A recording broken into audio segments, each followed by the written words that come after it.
Assalamualaikum warahmatullahi wabarakatuh. Sebelumnya, perkenalkan nama saya Salsabila Sakina dari Prodi PAIA semester 3 dari Universitas Garut. Di sini saya akan memenuhi salah satu tugas dari mata kuliah Ilmu Pendidikan Islam 2. Sebelum kita memasuki dalam materi ini, saya akan menjelaskan terlebih dahulu apa itu paradigma. Paradigma, menurut Kamus Besar Bahasa Indonesia, paradigma adalah model yang digunakan dalam teori pengetahuan. Selain itu, kita mungkin lebih akrab paradigma ini adalah kerangka berpikir. Kemudian, menurut Stephen Covey, paradigma adalah cara kita memandang sesuatu, pandangan kita, kerangka acuan atau keyakinan kita. Paradigma adalah seperti kacamata. Kemudian Stephen Covey merangkum bahwa ada 3 paradigma pada umumnya. Yang pertama adalah paradigma diri sendiri. Kemudian yang kedua paradigma tentang orang lain. Yang ketiga adalah paradigma tentang kehidupan. Mungkin itu pemaparan sedikit tentang paradigma. Kemudian kita maju kepada apa itu pendidikan. Di sini saya mengambil menurut Ki Hajar Dewantara. Menurut Ki Hajar Dewantara, pendidikan merupakan menuntun segala kodrat yang terdapat dalam diri anak sebagai manusia dan sebagai anggota masyarakat agar dapat mencapai keselamatan dan kebahagiaan yang setinggi-tingginya. Setelah itu, apa itu Islam? Islam adalah agama yang penyempurna dari agama yang telah ada sebelumnya.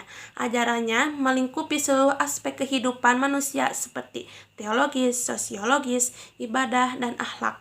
Selain itu juga, agama Islam adalah agama terakhir yang diturunkan oleh Allah Subhanahu wa Ta'ala.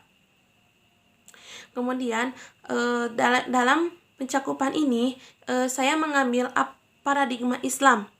Apa itu paradigma Islam? Paradigma Islam adalah paradigma yang memandang bahwa agama adalah dasar yang mengatur kehidupan. Akidah Islam yang menjadi basis dari segala ilmu pengetahuan. Kemudian kita berlanjut kepada tujuan paradigma pendidikan Islam. Paradigma pendidikan merupakan pandangan yang menyeluruh yang mendasari rancangan bangunan suatu sistem pendidikan. Pada saat memahami paradigma pendidikan Islam, maka yang tersirat adalah pendidikan yang berciri khas Islam, sehingga mengindikasikan konsep pendidikan Islam secara akurat. Kemudian, bersumber pada ajaran Islam, ilmu pendidikan Islam berdasarkan pada konsep dan teori yang dikembangkan dalam nilai-nilai Islam seperti Al-Quran, As-Sunnah, dan Ijtihad. Yang mana paradigma pendidikan Islam ini yang bertujuan merupakan pendidikan ini bertujuan pada ketiga itu, Al-Quran, As-Sunnah, dan Ijtihad. Kemudian secara filosofis, hakikat pendidikan adalah penyerapan informasi pengetahuan yang sebanyak-banyaknya dan pengkajian yang mendalam serta uji coba dan penerapan dalam kehidupan sehari-hari. Oleh karena itu, paradigma pendidikan perlu dikembangkan. Yang mana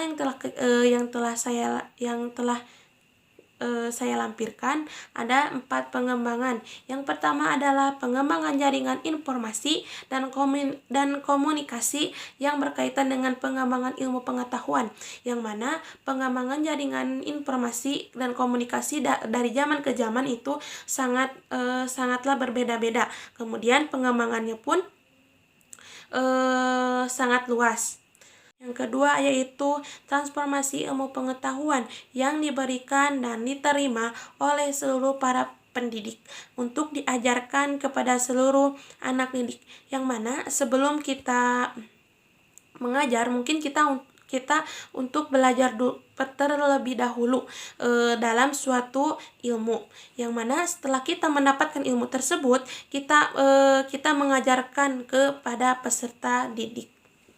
Kemudian yang ketiga, yaitu pengembangan penelitian di bidang ilmu murni dan ilmu terapan yang akan mempercepat kecerdasan dan keterampilan anak didik. Kaitannya dengan kecakapan dan keahliannya yang dapat bermanfaat bagi kelanjutan kehidupan dan masa depannya.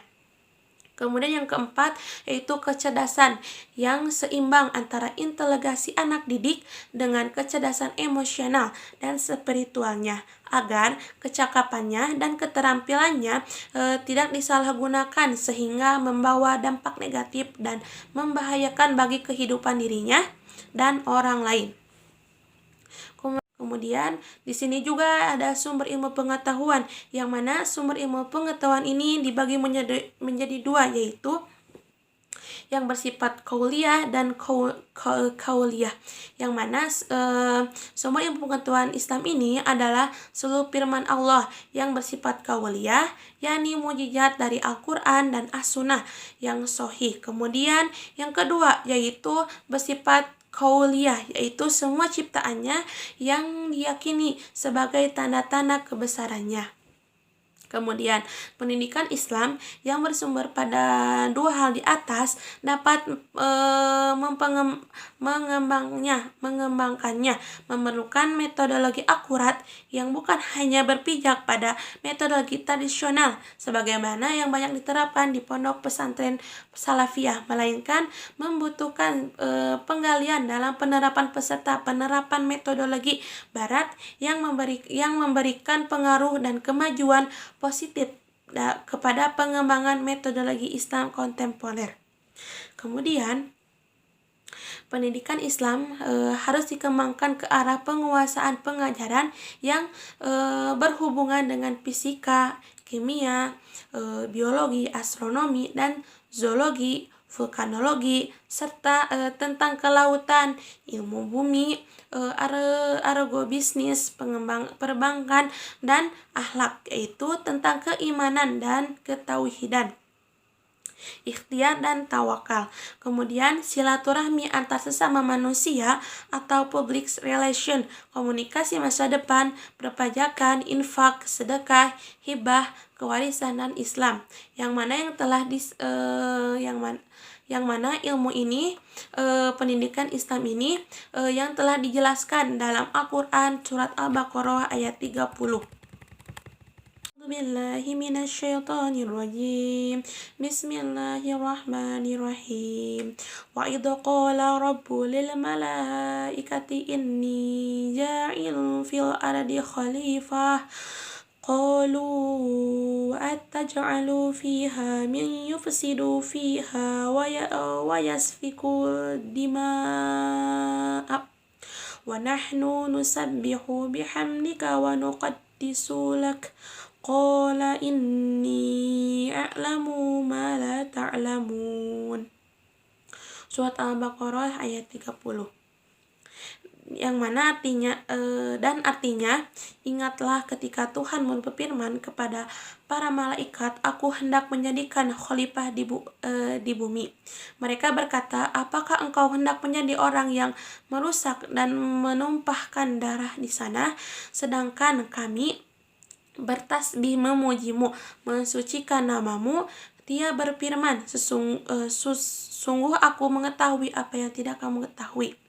Dalam surat ini menjelaskan bahwa yang digarisbawahi, sungguh aku mengetahui apa yang tidak kamu ketahui. Maka kita, sebelum kita mengetahui, kita pasti untuk mempelajari ilmu-ilmu tersebut, yang mana dalam Al-Quran ini kita harus mengetahui apa yang tidak kita ketahui. Paradigma Islam itu juga ada perubahannya, yang mana yang pertama, perubahan paradigma Islam yang pertama adalah paradigma lama terlihat upaya pendidikan lebih cenderung pada sentralistik, kebijakan lebih bersifat top down, orientasi pengembangan pendidikan lebih bersifat parsial. Kemudian pendidikan esensial untuk sektor pertumbuhan ekonomi, politik, keamanan, serta teknologi perakitan. Peranan pemerintahan sangat dominan dalam kebijakan pendidikan dan lemahnya peran institusi pendidikan dan institusi non-sekolah. Kemudian yang kedua, paradigma baru, yang mana orientasi pendidikan pada desentralistik, kebijakan pendidikan bersifat bottom up, yaitu orientasi pengembangan pendidikan lebih bersifat holistik. Pendidikan ditekankan pada pengembangan kesadaran untuk bersatu dalam kemajemukan budaya, kemajemukan berpikir, menjunjung tinggi nilai moral. Kemudian kemanusiaan dan agama, kesadaran kreatif, produktif, dan kesadaran hukum, peran serta masyarakat secara kualitatif dan kuantitatif dalam pengembangan pendidikan. Pemberdayaan institusi masyarakat serta keluarga, LMS, LSM, pesantren, dunia usaha, lembaga-lembaga kerja, dan pelatihan dalam upaya pengolahan dan pengembangan pendidikan yang diorientasikan kepada terbentuknya masyarakat Indonesia berkualitas yang kritis. Kemudian kesimpulannya, paradigma pendidikan Islam yaitu berkaitan dengan pengembangan pendidikan Islam, ilmu-ilmu yang bersumber dari firman Allah yang sifatnya qauliyah dan kauniyah, merupakan tujuan bahan ajar yang perlu diterapkan dalam pendidikan Islam. Kurikulum yang dijadikan pijakan dalam pendidikan Islam merupakan pengembangan dari dua ilmu yang bersifat Qur'ani, yaitu ilmu murni dan ilmu terapan. Hal ini karena ajaran Islam menghendaki semua orang yang berilmu untuk beramal saleh, sebagaimana perintah bagi orang-orang yang beriman untuk terus mencari ilmu dan mengamalkan ilmunya dalam kehidupan masyarakat dan negara, dan menyebarkan manfaat positif dari ilmunya. Mungkin cukup sekian dari pemaparan ini. Maaf apabila ada kesalahan dalam ucapan, dan wabillahi taufiq wal hidayah. Wassalamualaikum warahmatullahi wabarakatuh.